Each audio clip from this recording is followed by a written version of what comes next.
Pochcha sizmidingiz? Iya, Shahobiddin. O'z siz oldingiz shoshib ketyaptim. Assalomu alaykum. Va alaykum assalom. Tinchlikmidi? Tinchlik emas, pochcha. Siz menga nima dedingiz? Nimani aytyapsiz? Shundaymi? Mashinaga o'tiring. Hammasini tushuntirib beraman yo'lda. Qizim, sazgina sabrli bo'l. Hamma oilada qiyinchilik, yo'qchilik bo'lib turadi. Ha deb eringga nolib yurmagin. Ozgina sabr qilsang o'tib ketadi. Yana mendan keyin keyinga gapirib yurma. Eshitdingmi? Shunaqa gaplar. Yuring, uyga kiramiz.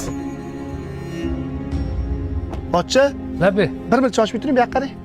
Pochcha, mashinasini olib uyga olib kiring. Shahobiddin. Ovora bo'libsiz-da. Nimaga ovora bo'laman, pochcha? Yuring bo'lmasa o'zingiz ham. Shu bahona opingizni ham ko'rib chiqasiz. Shu gapingizga ham rahmat. Agar hozir bu narsalarni men olib kirsam, opammi? Burni ko'tariladi. Lekin hozir siz mashinasini uyga olib kirsangiz, opammi? Ko'ngli ko'tariladi. Oling, pochcha.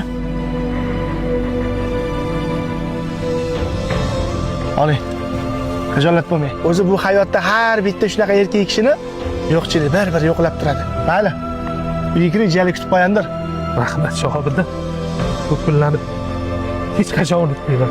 Men kelganimni opamlarga aytmang. Kirsangiz bo'lardi. Keyin safar xudo xolisa. Mayli. Rahmat. Aslida hamma ayb o'zimda.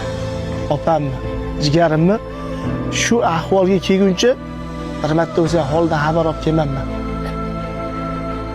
Mayli opa, yana ozgina sabr qiling. Bu yog'iga men o'zim har doim holingizdan xabar olib turaman. Yana ozgina sabr qiling. Ha, o'zim sabrli opam, ha. O'zim sabrli opam.